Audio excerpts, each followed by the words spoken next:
You know who would be your baby mama's favorite DJ, DJ Loudmouth himself. You're now locked in to award-winning JM Empire Media Radio Network. That's right, on all platforms. Spotify, iHeartRadio, Speaker, Apple Podcasts, iTunes, worldwide, baby. All streaming platforms where you listen to your radio and podcasts. That's right, home of Vero G Spotlight TV Radio, Vet Talk with Sergeant Gonzalo Durant, and a lot more.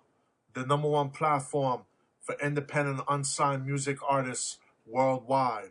All right, let's go! DJ Drewski in the building. The Instagram is @SoDrewski. Now don't forget the Who's Next NYC. Shout to JM Empire. Shout to Vero G, DJ Loudmouth. What's up, it's your boy Blast. What's good? My name is CK. Hola, ¿qué tal, mi gente? Este es Bad Bunny. Hey, what's up? It's Shensia. Hey, NYS X. Yo, what the play is? It's your boy Yet, your boy Kodak Black, and you locked in. What's up, everybody? It's Quavo. Yeah. I'm still the bad guy. Yes, up, people. What's going on, man? It is your boy Wizkid from Nigeria. It's the weekend. Here's my new song, Sacrifice. Hey, man, you already know it's your boy PNB Rock. New music. DJ Loudmouth, you know what it be. You know the vibes. You are listening to the number one worldwide platform for indie unsigned artists, FM worldwide radio, whosnextNYCRadio.com. Let's go! Hi, guys. What's up? Again, we're at the WPAT 9:30 AM Drive Talk Show with your host, Vero G and DJ Loudmouth. All right, so we have an exclusive interview here, first ever being heard on the show, on an extraordinary gentleman who we had the honor and privilege to have worked with and to continue working with, alongside with his amazing friend, Von. Make sure it's Von. Von Steven Dalai. It's the S kicking me. He passed it pretty well. Thank you. Good afternoon, listeners. I'm Von S. Del Valle, and I'm sitting here with a man whose life story is a roadmap of the New York City justice system's darkest corners. To understand why Reverend Keith Gadson, is fighting today, you have to realize that his battle didn't just start from his arrest back in 1980s. Keith's story is rooted in the 1980s, the decade of war on drugs, where aggressive, unchecked policing turned our neighborhoods into battlegrounds and our young men into collateral damage. Keith lived through the birth of that statistical hunger machine that prioritized conviction numbers over human truth. By the time he faced that frame-up orchestrated by a detective who allegedly used violence and threats, but was too cowardly to testify to probable cause in courts, Keith has already witnessed 10 years of a system failing his community. He didn't just spend 32 years in prison. He spent 32 years refusing to lie. He was denied parole 7 times, and correct me if I'm wrong, and he wouldn't trade his integrity for a release date. Today, as the founder of the National Innocence Project, Keith isn't just seeking a personal win. He is here to dig up the roots of a system planted in the 80s that still allows gatekeepers, like Bryce Benjet and Melinda Katz to hold the truth hostage in 2026, which is crazy. And just not limited to him, because he also reached out to none other than Attorney General Letitia James, who said that has nothing to do with me. And just being an advocate and speaking to multiple people, especially when in guardianship, Letitia James don't never have anything to do with holding Melinda Katz accountable. And that's what we need. We need to hold people accountable. Take it away, Keith. Yes, we went up to the crime scene, and he came out there by himself. That was prosecutor Wisconsin. He didn't come out there with his detectives and paralegals and his forensic expert. And we was walking in a long distance, me and my video technician. We videoed it. Mm-hmm. And when I offered him my binoculars, he said he couldn't see me, even with the binoculars, right? So that draw a natural inference that he'd been out there, because when I first met him, I told him, I said, listen, I got the documents with me, and we can go out there and then take 5 minutes to to do a reactive homicide. He said he had something else to do. Oh, God. Okay, so now, my case has never been a case of trying to find the actual truth about this stuff right here, right? Mm-hmm. But it's about concealment. Yeah. I didn't get the documents until after I was convicted. Wow. My lawyer got me convicted. That's Wow. crazy. The homicide happened at midnight, after midnight on the poor street light conditions. They had an investigator. They didn't use the investigator, but my lawyer went out there and he submitted these daylight photographs, Oh, my God. a distortion of how it actually looked, Wow. a deception.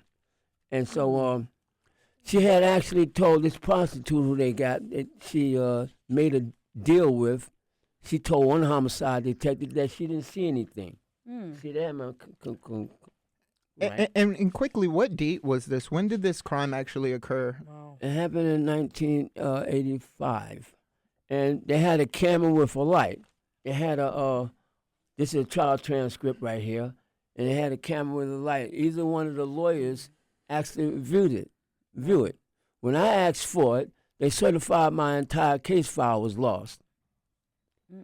Wow. And so now they're proclaiming that the entire case file is lost due to the Sandy storm.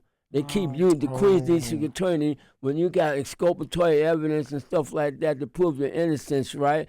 They'll come up and say that, it was lost in the Sandy storm. Excusable. But they certified my entire case file was lost in the 90s. Right. So when I asked for the surveillance camera. They're trying to cover it up. Yeah, they want to cover it up. So now I'm reading the denial of Bryce Benjamin.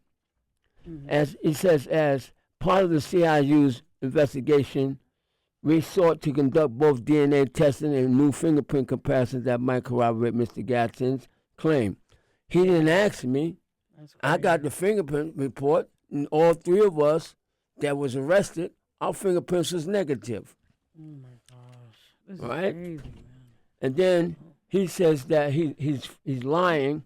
He says that boy, I am writing to inform you that the CIU has completed its investigation and has been unable to substantiate Mr. Gadson's claim of innocence. That's Now, he's lying. Yeah. His conviction integrity unit was not present.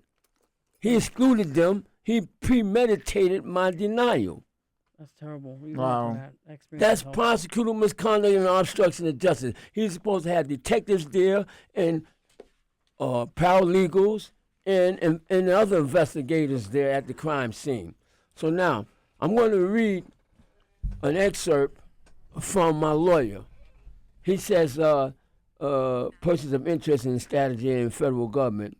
Reason. Reverend Keith Gadson post-conviction matter and newly discovered evidence of intentional destruction of evidence by Queens law enforcement officials and or their trial, DA, and or his superiors. Now, they dismissed the case against this guy's wife. Those transcripts and reasons why they dismissed the case against her should have been supposed to have been applied to me and her husband. Right? But they kept me and this guy in prison. And then I found off the street that they actually arrested the actual perpetrators of the crime. Wow. That's some And got rid of all the documents. miraculously just disappeared. Apparently. Yes. Yeah. And now, quickly, there was a detective who allegedly used threats and violence but never testified in court to show probable cause. How did the system allow a conviction to stand when the very foundation of the arrest was never legally established, Keith? See, they knew that I was going to stand up and start screaming and shouting at that detective and saying, yo, you's a liar. You threatened to put a murder on me because I had an argument with the trial judge. Right. I told her I didn't want this man to represent me because he waived my right to appear at the grand jury. I wanted to tell the grand jury that they had a threat to put a murder on me and assaulted me. I made a severe review board complaint. I had a deviated sectomy when this big Indian officer punched me in my nose. Wow. And so anyway, he waived my right to appear, and I said, and he refused to give me the documents. I didn't get the documents until after I was convicted, and when I did comparisons and stuff like that, I said, wow, they did find fingerprints. They had an imposter detective come in trial and told a lie that they couldn't take fingerprints off the surface of the cab. The two lawyers, they had the documents to say, who are you? Right. You're not the fingerprint technician. They did, take fingerprints, and then it was compared. My client's fingerprints was negative. They didn't do that. And they also, see, I'm going to tell you something. The Bible that I read, it says what's done in darkness will become to light. Yeah. They had this guy who drove 911. He thought to see the victim in the street. He thought he got hit by a car. He called 911. He said that he went back to the scene of the crime and there was a camera with a light. Camera with a light right here. This is the transcript right here. Now, why didn't my lawyer say, Veronica, for the last time, was you there? And she would have told me, no, I wasn't there. Now, Your Honor, I spoke to my client. My client said she wasn't there. We want to see a viewing of this surveillance camera. And then we're going to close the case after that. My client said that he wasn't there. And then it is the law. Rosario and Brady material exculpatory evidence must be disclosed to the defense prior to the commencement of a trial. This DA is withholding evidence, exculpatory evidence. Queens District Attorney's Office, right? But they didn't do that. Both of the lawyers remained silent. Wow. And was these public defenders, by the way? Yeah, they were appointed, and I couldn't get rid of them. And I got the documents when he finally sent me. The documents, I was in Clinton. So you basically spent 32 years behind bars and were denied parole 7 times because I kept saying that I didn't do it. They have an implement. You got to go in there and say that you perpetrate the crime, and they're going to ask you questions. How did you do it? And you got to say whatever's in the police reports, right? You didn't pay for your lawyer, though, right? Because if you come out here as court appointed, and you come out here in the streets and you start talking about you're innocent and stuff, they'll snatch you up, parole value, and try to get you up in there and get you murdered. You had a free lawyer, though, right? Yes, I said that. He's appointed. So you already know, like, appointed lawyers work for the same courts. people they're trying to get you a bed inside of the. Man, listen, I got news for you, man. You got lawyers who you pay, they'll screw you. Yeah, both ways, yeah. Yeah. But they're getting paid. The ones that are appointed to you, getting paid to fill that bed up. Oh my God. That's the sad part. And see, the other sad part is that they designed this to get away with it. They got immunity. They have internal investigations. All these entities got internal investigation. Judges investigating judges, lawyers investigating lawyers, DAs investigating DAs, police investigating police, and they're not going against each other. Let's talk about you for a second, though. I see some clips right here. You got some Freemasonry stuff. Yeah, I'm a Mason. You're a Mason? How long you been a Mason for? A few years now. Few years? Few years, yeah. How's I'm that also like? I'm also Make sure you're a little licensed. close to the mic. I'm also a licensed clergy and ordained. Oh, fire! You Amen. Amen. And so, I spend a lot of my time volunteering to help people. You understand? I can't get a job because they're doing background checks. Okay? Wow. So, you got a lot of these organizations, they've been trying to block me from telling my story. Silence me. So you become an activist? See, in other words, yes, I am. You are an activist, nice. You got to experience what I've experienced to understand it. Right. When you're standing in front of these politicians' offices and you got a lot of people with you shouting, what do they want, justice, what do they want, and all that screaming and having tantrums, they're scratching their head and their tail end, and they're saying, well, what they want us to do. These people ain't never been arrested, a lot of them. So they don't know. You got to give them a blueprint. Tell them exactly what you want and what you need. And some of those organization leaders, they don't have the foggiest idea because they ain't been through what I've been through. You got to experience what I experienced to understand it. Who inspires you? Pardon me? Who inspires you? either before you got into activism or after? Like, who inspires you? Like those leaders that really became revolutionary and stuff. Listen, man, I read a lot of books while I was in jail, and I was in New York Theological Seminary. I introduced programs, crisis intervention for the master's degree program, and I became a musician. Right. Wow. You know, I play keyboards, I write music, and I sing. He has great music. I love your new And song, by the way. I'm also. What's it called? I got 3 of them: Renew Me, Greasy, and Cinderfella.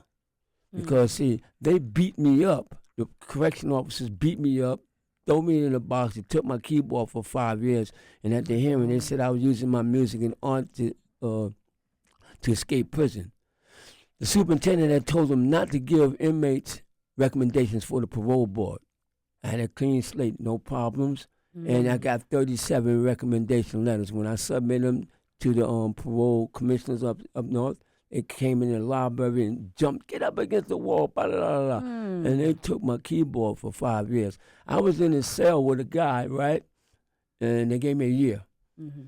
I had got some papers, paper clips, and I drew a keyboard.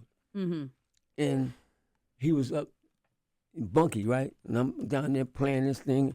He said, what you doing? You crazy. I said, man, I got to do this, man. I'm going to forget about all my music, man. For a few moments, you know what I mean? a moment you know, right now. I got, so, but when I came home, my artworks were exhibited in the Museum of Modern Art.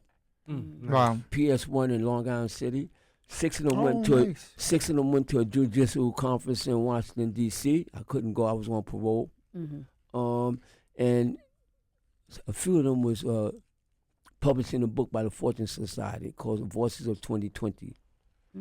So I used my time wisely. I educated myself, and How you feel about God? And I say that because sometimes they say God gives their strongest battles to their favorite people. Well, you know, I exhausted all my remedies to the United States Supreme Court, and I went to 6 parole boards, and I wasn't never going to say I perpetrated that crime, right? And when I got that denial from the United States Supreme Court in Washington, D.C., I got down on my knees and I started crying. And I asked God to help me because I was done. I was going to be in there for the rest of my life. I had a life bid. Wow. And so I got up off my knees and I saw comfort in my keyboard. I wrote a song called Renew Me. And I wrote that song, the lyrics and the music spontaneously, and was singing it as though I was singing it all my life. I felt the presence of God in there in my cell. The anointing of God was upon my life, and I knew it. A couple of days later, I was looking in a connection book, and I saw Velmanetti Montgomery's what she had, and I wrote her. I sent her a 1-page synopsis of my case. And she wrote me back and said she didn't have an attorney on her staff. But if I would send her more documents, she would do what she could do with due diligence. On my 7th parole board, my correctional officer told me my counsel wanted to see me. I went there, and he said, have a seat. Then after I sat down, he did like this. Oh, gosh. He shoved a piece of paper in front of me and frowned on his face and signed that and get the hell out of here. I said, what'd I do? Right. Sign it and get the hell out of here. When I read it, I was endorsed for clemency. That's how I got out of prison. When I went to my 7th parole board, there was a commissioner who every time I went, shut up, we're here to tie your case. You say one more thing about your case, anything, we're going to hold this hearing without you, and shut up. And they had me in there crying every time the guys outside, I got to wipe my tears. I don't want them guys to see that I'm soft, and stuff like that. But he had me in there crying like a little kid, man. And so they didn't want the senators to see how they was talking to me on those transcripts every time I was going to that. And so Commissioner Sharkey wanted to start it on me. Another commissioner said, Sharkey, shut up. I got this. And then he said, Mr. Gadson, when you go home, you don't have to work. I said, I worked all my life. I was shoe shining when I was 8 years old. I was an entrepreneur when I was 8 years old. And he said, well, you don't have to work. And he began to talk to me, right? And the night before I was going to the parole board, the officer said, hey, Gadson, come here for a minute. I said, yeah. He said, you see them 2 inmates? He said, you going back to the parole board tomorrow, and you're going to tell them you didn't do it, and you know they're going to deny you parole. And I looked at them, they tell them I've been into a correctional officer. And guys in the law library said I was crazy for writing the senators. They wasn't going to do anything. The president of the New York Theological Seminary, Bill Weber, told me that I need political clout, but no harm trying. But see, they don't realize the only person I need was God. God got the last say. He's got the last say in my life, not man. The truth will set me free.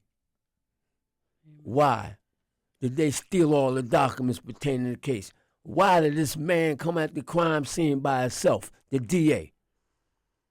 Why did he fabricate a letter that the Conviction Integrity Unit was present and they didn't substantiate my claims? That's prosecutor misconduct and obstruction of justice. And this is a conspiracy, falls under RICO Law Acts, organized corruption.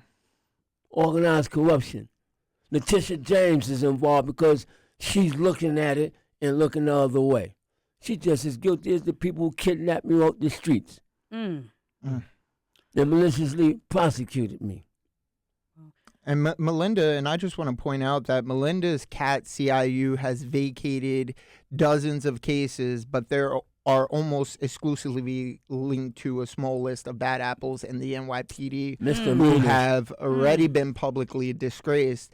And I see it is easy to throw a discredit cop under the bus for a PR win. It's much harder to admit that the Queens District Attorney's Office, the prosecutors, made a mistake that stole 32 years from this man's life. And then you mentioned about Bryce Ben's Jets. He had a solo visit to Keith's crime scene, and it basically serves as a shield by saying they investigated even without witness or documentation. They can tell the media they did their due diligence while effectively burying the case. A real investigation, as Keith Gadson says, involves a team, cameras, and transparency. A solo visit is just a way to check a box and move on. Can you tell us more about this solo visit, which was, it was truly an injustice to your case, and it's really disgusting to see that corruption actually does exist in our district attorney's office, especially with Letitia James. You brought it to Letitia James' attention to look into Melinda Katz and how she's pursuing getting vindication for our wrongfully convicted. And what did Letitia James say to you about Melinda Katz? And I think they have a personal relationship. She runs. Where's that picture? Get that picture and show them. Yep. Perfectly said. In the meantime, I want to say this. I did a FOIL request for the investigation reports. Anytime you do an investigation, you got to come up with reports. Now, Bryce Benson, he is the messenger. You understand? And his team, they report to Melinda Katz for recommendations of my exoneration or denial of it. I did a FOIL request for all the documents pertaining to the investigation, conviction, integrity.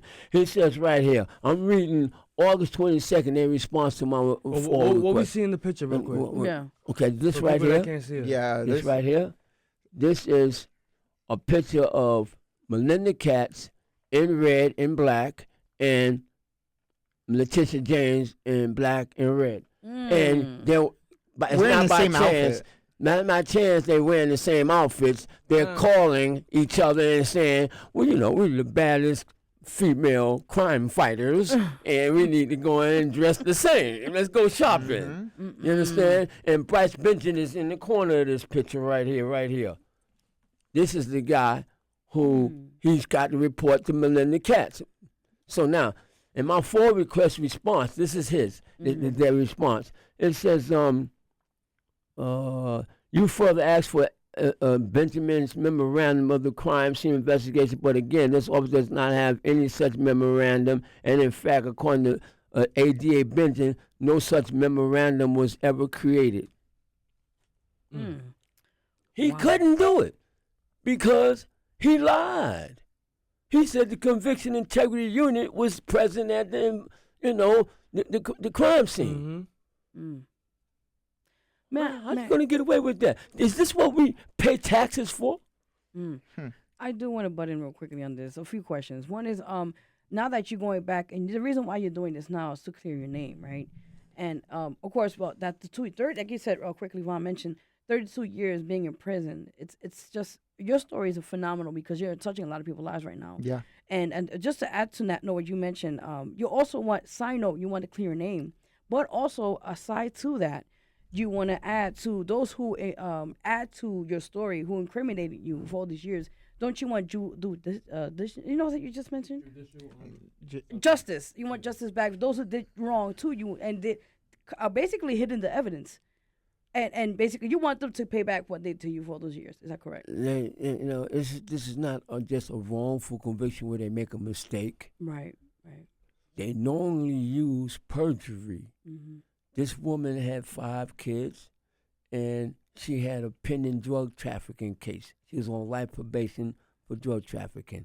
I got police reports where this detective, after she told this detective here that she didn't see anything, the detective who slapped me around, beat me up, and assaulted me, he showed her my photograph, the illegal photograph he took at me during that Warren Yeager ordeal, right? And then she didn't ID me. That wasn't good enough. He went to her apartment and got her and brought her to the police. And now all of a sudden she IDs me. Not a credible witness. Check it out. The evidence at trial, she said it was a yellow cab with a Marlboro sign on it. She was in that cab a week prior discussing sex with this man. She was a prostitute also. But the guy that got murdered, his car was black. And she didn't know where the homicide took place on the homicide map. Why did not the judge dismiss this case right then and there? Automatically, yeah. This is crazy. Listeners, we have to stop accepting integrity in the in name only. If the DA's office can spend millions on PR and conviction units, but can't find the time to properly document an investigation into a man who spent 32 years in a cell, then the system isn't broken. It's working exactly as intended to protect the powerful. This is to protect Melinda Katz. This is to protect Letitia James and their name. We are here with Keith Gadson to demand that the moral duty of the office finally outweighs the political PR. And we see it happen over and over. They'll free some people. They'll give some people their vindications. But the guy whose fingerprints didn't match, the guy who had not a credible witness, a detective who disappeared, who's now dead. Oh, my God. Also, I guess the afterlife really shows you the truth. But we can't wait until we go to the afterlife in order to have justice. We need justice here and now for the remaining people of this great city and our future generations, of course. This is still occurring right now. Of course. Yeah. Even more disturbing is that they was looking for a guy named Lucky.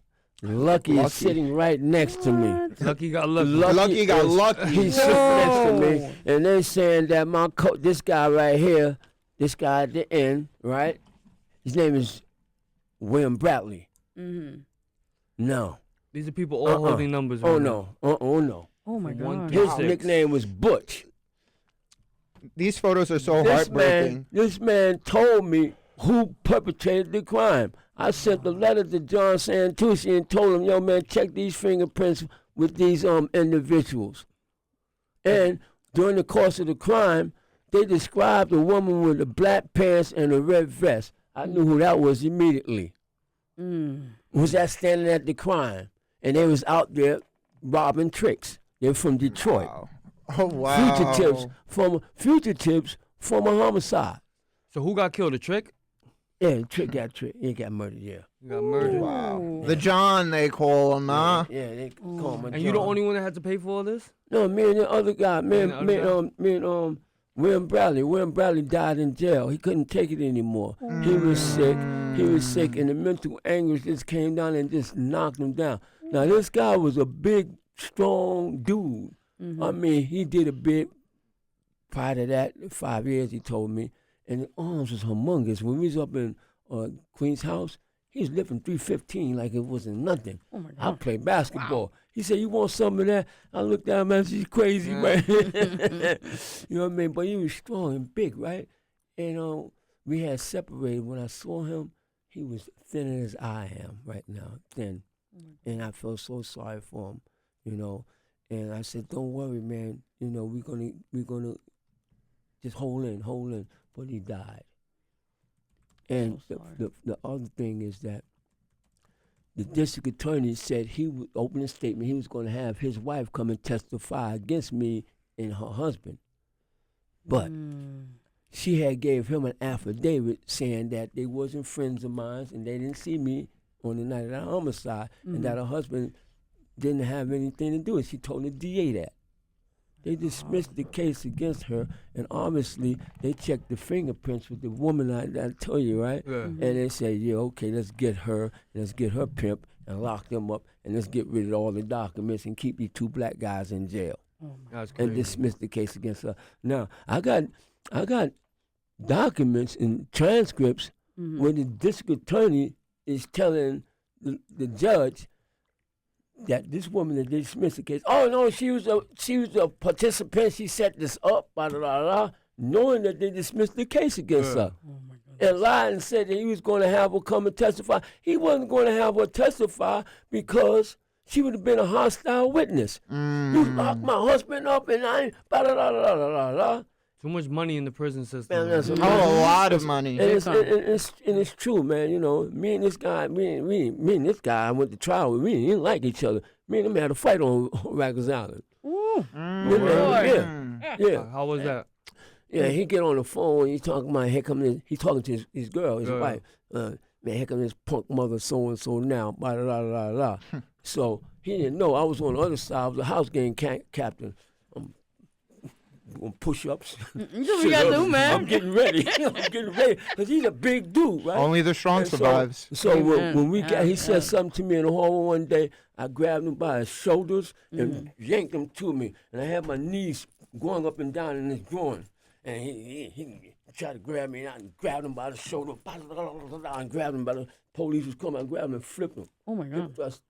And I ran up to the wall because the police was there. I said, I gave you a fair one. Next one ain't gonna be no fair one. And after that, we became real tight. Real tight. How was you able to adapt after 30 something years? 32 years, yeah. Being out here when you first got out here, like what kept you motivated and going and stay positive? Oh, first when I first came home, I seen all these female. I'm not a gay man. That's what I want to say that. Right? I seen all these females wearing all this tight clothes. And before I went to jail in the 80s, you a female wearing tight clothes, you assume she's a prostitute, right? Because they were jumping in and out of the cabs, these cars and all that back then, right? And then, right, they sent me to shelter, men's shelter on Bellevue Shelter. And I got into a situation with this guy, man. He thought I was gay. And I didn't like that. Right? Just they transferred me up in the thing. I got a job working in the church. And early in the morning, this guy accused me of looking at him. I'm getting ready to go to work. And the awful thing about it was on the floor, the armory. They were smoking all kinds of drugs in there, passing. I can't get no sleep in there. So I was saving my money. I bought me a car. I couldn't get nobody to come with me to pick the car up. So I told my boss, I said, man, I'm going to get that car. I drove that car from all the way from Queens to Washington Heights, and I ain't been in a car in 32 years. So that's when you first got out? Yeah, when I first came home, yeah. I saved $5,000 and bought me a RAV4. I bought a RAV4. Nice. It was a nice car. They stole it and carried on. But it was, at first I was kind of scared to go out in the nighttime, though.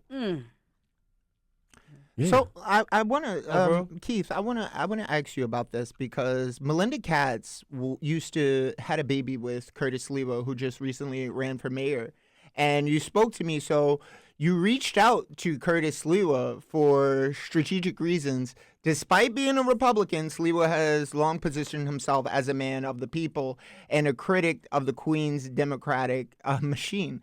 So you spoke to Sliwa. Let's kind of talk about that. And you asked, hey, can you speak to Melinda Katz for me? Can we talk a little bit about that? Because I think that's very important. Okay. When I first came home, I saw him on the train, right? Mm. And I told him about my situation. I said, yo, man, you can tell your wife to do the right thing. I just told you about all the corruption in my case. And he just looked at me. He didn't do anything, right?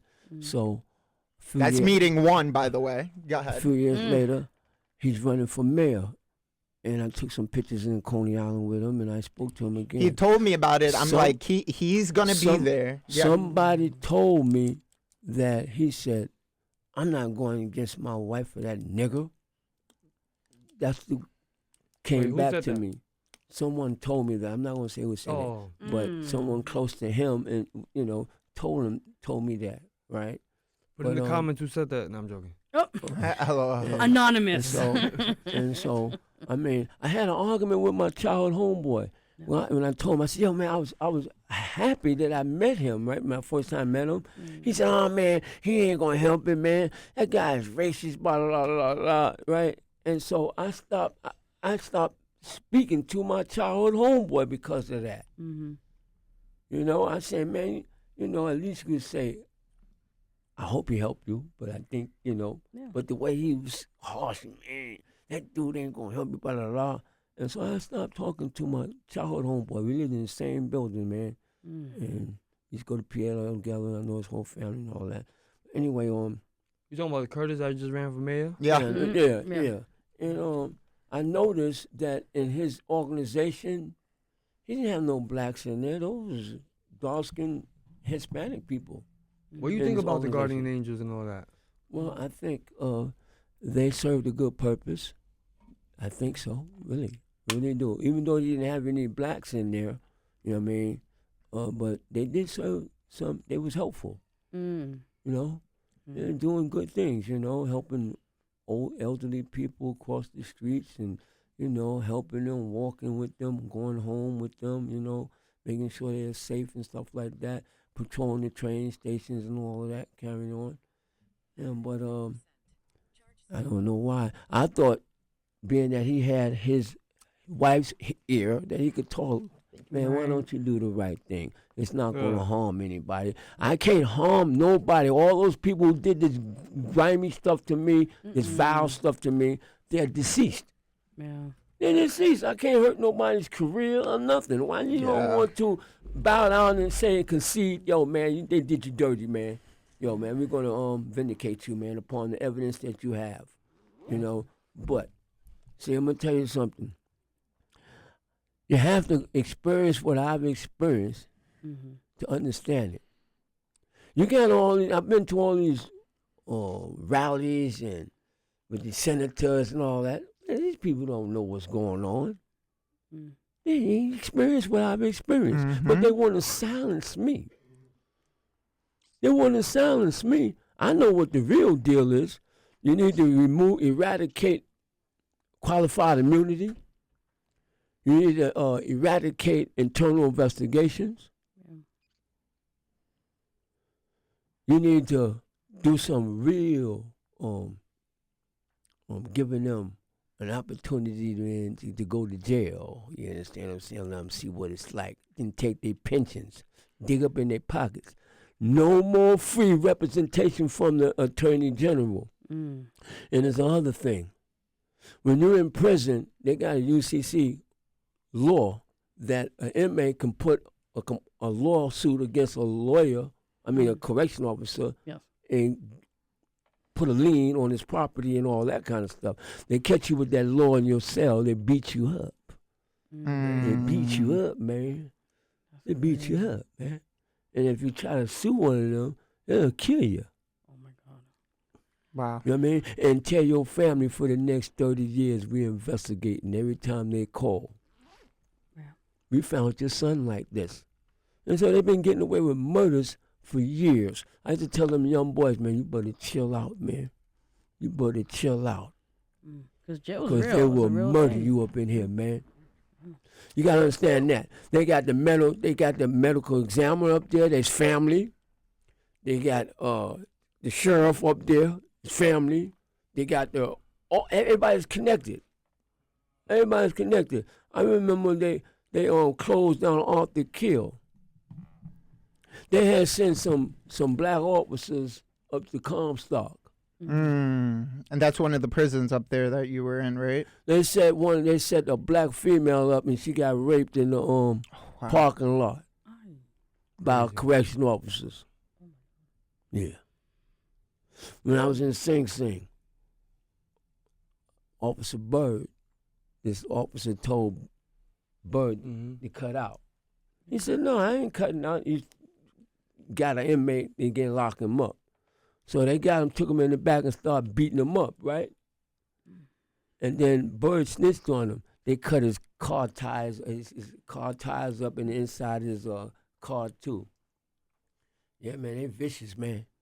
Very vicious. They're vicious, man. They got people in there that ain't gonna never get out of jail, and they would say, "Here, man, take this 2 cartons, man, and here, take this shank. Get this. I want him murdered. Stab him up, man, and we're gonna ship you out to another jail, and we're gonna let you out." What are a couple things that you bought in there? Oh, there you go. Commissary, what's up? Are you talking about it was like a couple things you traded, like how you Man, listen, man. make sure you was good. Listen, man. I suffered in there, man. My family, they disowned me. And primarily, I figured out they were afraid.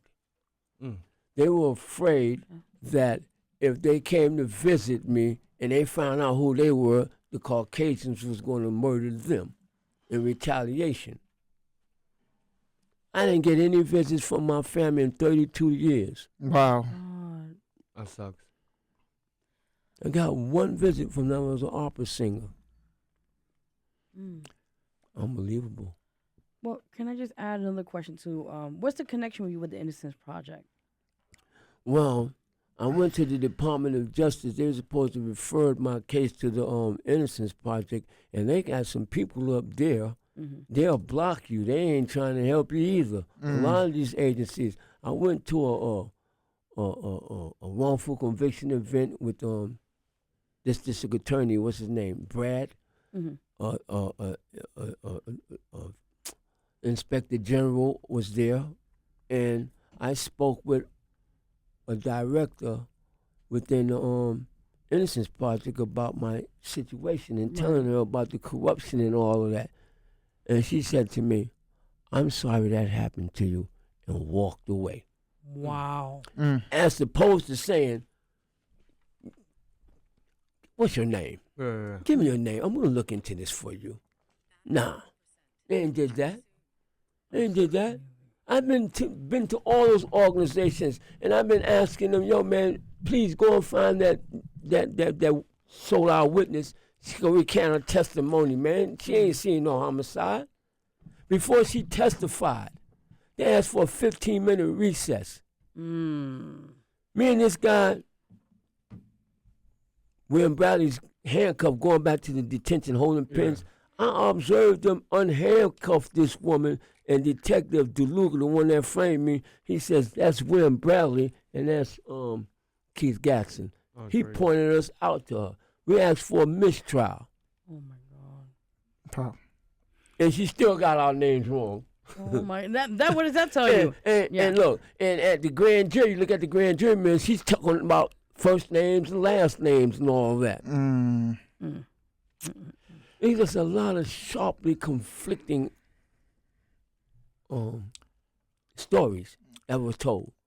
And the other thing is, when we're in prison and we're only entitled to one lawyer for the appeal, then you're on your own. You're on the mercy. If you don't know how to do no lawyer, you're on the mercy of some jive dude up in the law library trying to get some commissary money out you. He'll put in some garbage and, "Don't worry, we'll go to the next step. We'll go to the next court, man. Don't worry about it. We got you, right?" Man, listen, man.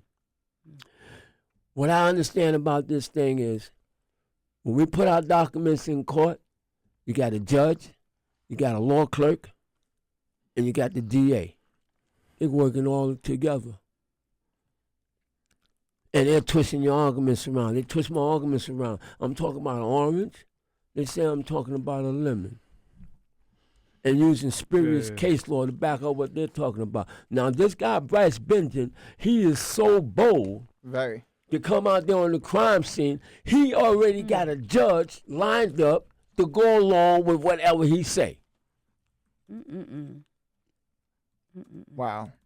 That's why he was bold enough to even lie and fabricate all of that kind of stuff like that, because that's what they do. Crazy. They don't teach corruption in none of these prestigious colleges because it'll be unethical. They become a part of it just by looking at it. Man, I ain't handling that. Right. You ever thought about writing a book? Yes, I did. I wrote a book when I was in prison, but the correction officers, they had a search and found my book and took it. That's terrible. Now, right now, as we speak, you're also on the show because you want to, like you said before, on the show, clear your name. Is that correct? Because I can't get a job. I can't get a job. They're doing background checks and I can't get a job. Oh, my goodness. Now, I got one politician to give me a recommendation letter. He wrote this Melinda Katz. So you're pleading with her right now on the show, stating that you want her to assist you to get your name, pretty much like a sponge. Not a sponge, we know tomorrow, right? Like, to just get your name off and get a clear state. Yusuf Salam gave me a letter, and I'm going to read excerpts of it. Our office stands united against the grave injustice that Reverend Gadson and his family have endured for the past 4 decades. A closer examination of the details surrounding his arrest, trial, conviction, and appellate court rulings, and 7 parole hearing denials reveals troubling aspects that warrant reconsideration. Wrongful convictions pose serious public safety and moral concerns. Incarcerating innocent individuals fails to protect society from active criminals and undermines the integrity of our justice system. Our justice system must be beyond reproach and free from any suspicion of injustice.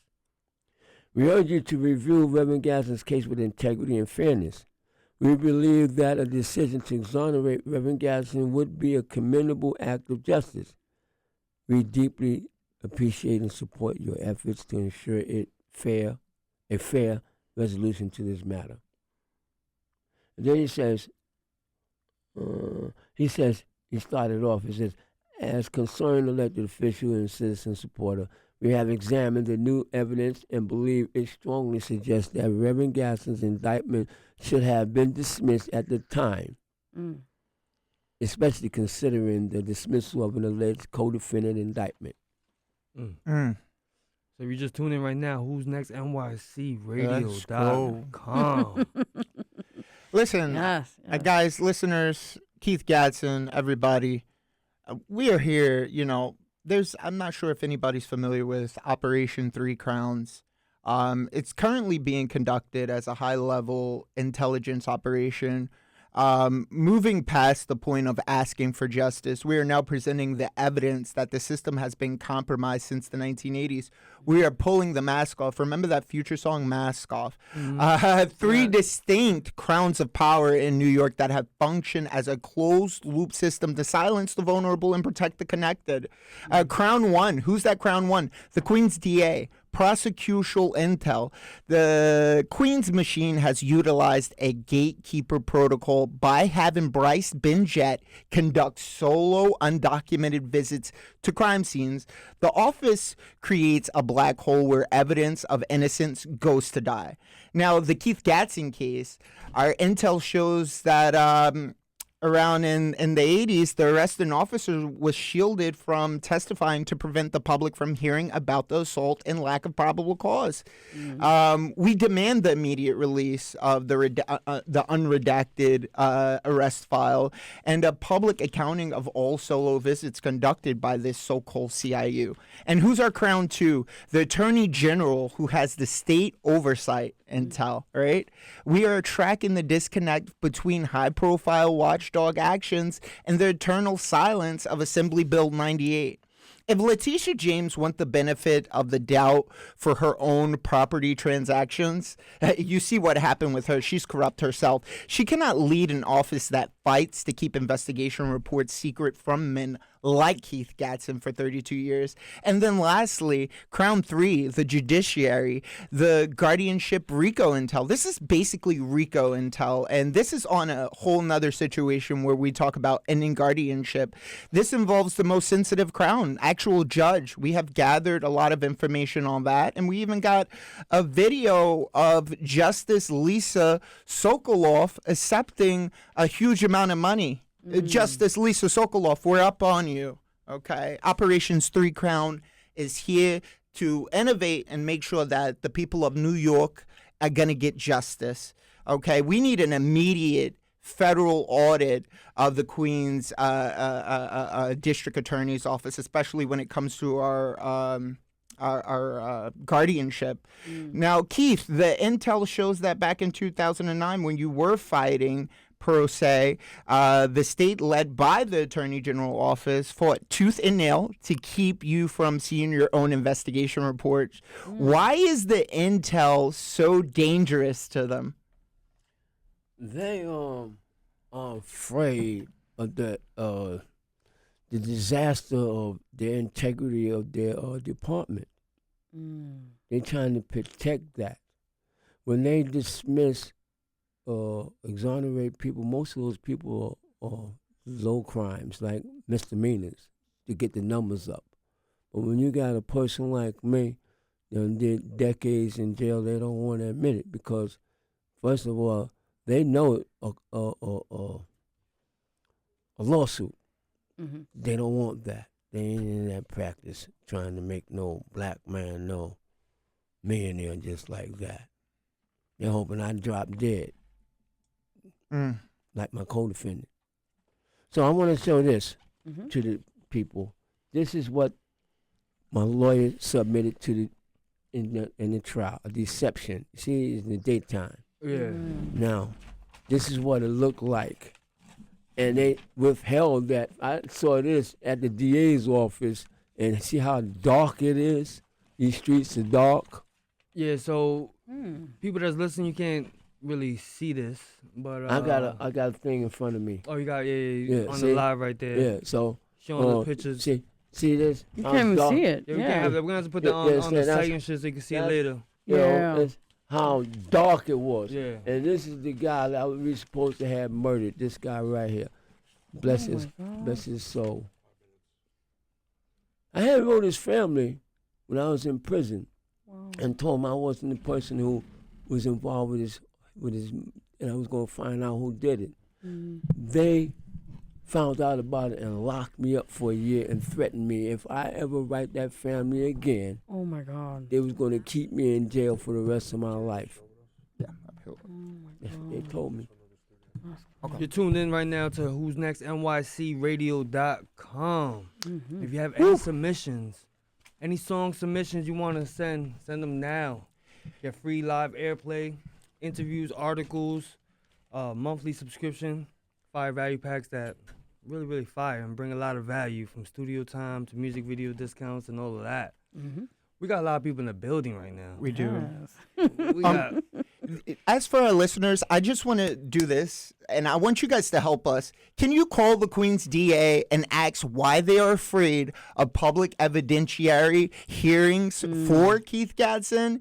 And can we share the list of Justice Sokoloff's campaign donors alongside her court appointments, like from Gordon and Gordon, who is making sure to keep our elderly in prison? I'm not going to stop talking about it. And by the way, this is the legislative weapon that breaks the gatekeeper system system for good. Nobody wants to see a loved one of theirs convicted of a crime they didn't even commit. So, New York, we need your help. It could be you. You could have been the one in Keith Gadson's shoes. However, you're not, and thank God, Baruch Hashem, let's help him get his vindication. Let's help bring justice to New York now and forever. Where can they find you? Who are you? My name is Von Steven Dalvalle, and you can reach out to me at Adventure Air Holdings at Outlook.com. Again, it's spelled simple, Adventure Air Holdings with an S at the end at Outlook.com. Thank you so much for asking. You already know. Vero G? I was saying, no, he's a Oh, Go ahead. And you can reach me at my telephone number is 646 That's what I like to hear. 408 7006. My email number is KGADSON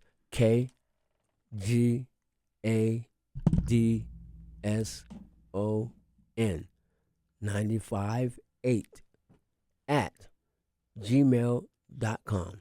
That's what, see, you do 30-something years, you're giving out your phone number. But you know what? The phone numbers are coming back when it comes to, for the connecting like and stuff pushing, like that. and You'd be surprised. Some people call me 3 and 4 o'clock in the morning. Be careful, be like, if you can't wear sounds, you be like, no, I'm not picking this up anymore. I'm gonna just hang up. Click. Word.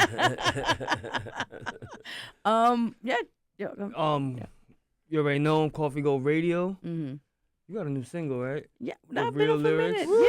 Yeah. Why you been watching? Have you? Love it, Vero. I mean, you I do your love it. thing. And she's running in government now. Stop. I love it. You know I gotta write articles and do interviews. Vero. It's not about me today, but I appreciate it. Listen, we got to get those petitions. We was petitioning with Keith Gadson. Listen, thank you guys for last night. Yeah, that was crazy, but It was, we made it work. we always make it work. Yeah. Since last year. 2 years making it work, okay? Keep it For strong, the baby. Lower East Side. Así mismo, Lower yeah. East Side in the house. It's always about independent artists. yes, Gigante definitely. ni gente. Yes. Oh, by the way, Yes. you know I write music. I got some music on Yes. YouTube. Oh, he just played I up got a the... song called Renew Me, and I'm getting ready. And I got another song on there called Greasy. I'm working in the mess Greasy, I hall. love that. I work in the mess hall. Everything was greasy. The police was greasy. The inmates was greasy. The civilians was greasy. I couldn't get away from the grease, man. You know what I mean? Greasy pots and pans and everything, man. So, you know, I went back to my cell, man, and played how I felt. And I called yeah, it we got Greasy. And Everybody got new singles. then I got another song called Cinderfella when they beat me up and took my keyboard from me. Oh, sheesh. Dang. Mhm. Let's give a shout out to DJ Loudmouth also. Yes. You know what I mean? Coffee Go Radio, Vero G. You know, yes. I pray that these two individuals will win their elections because they're real. I've been to all the mainstream media about my case, and they would not do it. Would not take on my case. None of them. Well, that changed None out of here them. when Rebel G and None of them. Jason Murillo get into office. Thank you. DJ Loudmouth, the one and only. Yes. Not me. I'm Coffee Go Radio. No, oh. Coffee on radio. Man, how do you My get Jason? man. How did that happen? Wait. How My did that man. work out? Oh yeah, and there's one more other thing. I have a cash app. I need some funds. All right, go ahead, son. Tell them what they go. Oh, you yeah. You I'm can the send manager, some. so You can send some money to my cash app. What's your cash app? Keith Gadson 3. Keith Gadson 3. You know what I mean? Cash app. Yes. Not bad, not bad. That's yeah. what I'm talking about. Yes. Real quick, I just want to add, Vero G. I just want to add my Instagram quickly. Is at official Vero G. Before we get out of here, before I sign out, Keith Gadson, a word of advice you want to give those who are tuning in now or later on of what your experience? If you ever get arrested, make sure you go to the grand jury so you can fight against getting indicted. That's the most important aspect of being, to fight against your case. Most of the time, like 100%, the lawyer come see you and he says the district attorney is offering you. He didn't even ask you, did you do the crime or anything like that. They don't concern. They're trying to sell you into the system. Yeah, but look, stay positive. Focus on what you want. Don't focus on what you don't want. Keep the progress going, because if you give up, there's so many people that will be inspired by you that are not going to make it because you gave up. So make sure you keep it going. That goes to everybody out there. Who's Next NYC Radio. I know that's right. That's right. So, guys, we are out of here. We want to say thank you for the listeners tuning in. Thank you. Thank you, New York. Yes. And before anything, thank you, Keith, Vaughn. And for New this, Jersey. of course, and you too as well, sir. Cool. Thank Go you. radio. Add me on Instagram. Yes. VONNYC. Yes. I'm on VONNYC. I'm on Facebook. Instagram. Okay. I'm on Facebook and YouTube. Word. Instagram also. Keith Gadson. Just that. Keith Gadson. All together. Shout out to the whole tri-state area, because we are in New Jersey too, so we can't just be shouting out. We love New you. Jersey too. We love you, all you listeners. Yes. Much love, New But we York. need some And action. New Jersey. But we need some action. Whoever else is in tri-state area. PA. I think Connecticut, PA, Yay. Yeah. Shout out to Jersey. Yes. Connecticut in the house. Long Island. Brooklyn. Okay, don't forget Brooklyn now. How could you forget Brooklyn? And I'm praying that some of you wealthy people can donate to my ministry, the National Innocence Project, Music and Ministry and Art. Donate. I'm hoping that donate to the ministry. donate. You got money. Come on now, donate some money. You got money. You got blessings. Let's get this You know what I going. mean? God gonna bless you. Amen. Because it's for a worthy cause. You got people who need DNA testing, and Plant they that need seed right now. That's right. investigation going on, and to help them get out of jail. It seems that a lot of people are reaching out for help, but they're not getting real help. So we need you to send a seed of $500 right now. By the way, Rev Gadson has a new website. You could go to Rev, R-E-V, Keith, K-E-I-T-H, Gadson, Gadson.com now. That's RevKeithGadson.com. Check it out. I also want to add, before we close, I just realized something. You also say you are ordained minister. Yes, actually, right? I am. So let's talk more briefly about the services you provide, and after you say come out of jail, Well, I'm into transitioning. civil rights activists primarily, and I'll do some pastoral counseling when needed, and a lot of my work is volunteer. That's amazing. Same. The reverend that ordained me, Christopher Johnson, up in the Bronx, he relocated down south. But before he left, he asked me, did I want that church up in the Bronx? Oh, wow. And I told him no. I don't want to be concentrating on exhortations, homilies, and trying to dig up in people's pockets and all that, like a lot of these reverends. I would rather spend my time trying to help people advocate for certain housing and all kinds of stuff like that. Right. People who, need it, reaching out and not getting no help. They reaching out for help and not getting none. Yo, we appreciate you. We got to get out of here. Who's Next? NYCRadio.com. DJ Loudmouth on the ones and twos. Yes. Oh, quickly before we go, if y'all want to ordain minister to weddings, funerals, all that, listen, hit him up. He's your guy. He got those services right now. Just saying. Remember, send that seed fading. Thank you. $1,000. Yes. Veronica, thank Anytime. you. You're very welcome. God bless you. You're welcome. Same here, guys. We're signing out. Take care. We're out of here. Until next Monday, we got more craziness for you guys. We're out. Bye. And submit those songs. Who's Next? NYCRadio.com. Yes.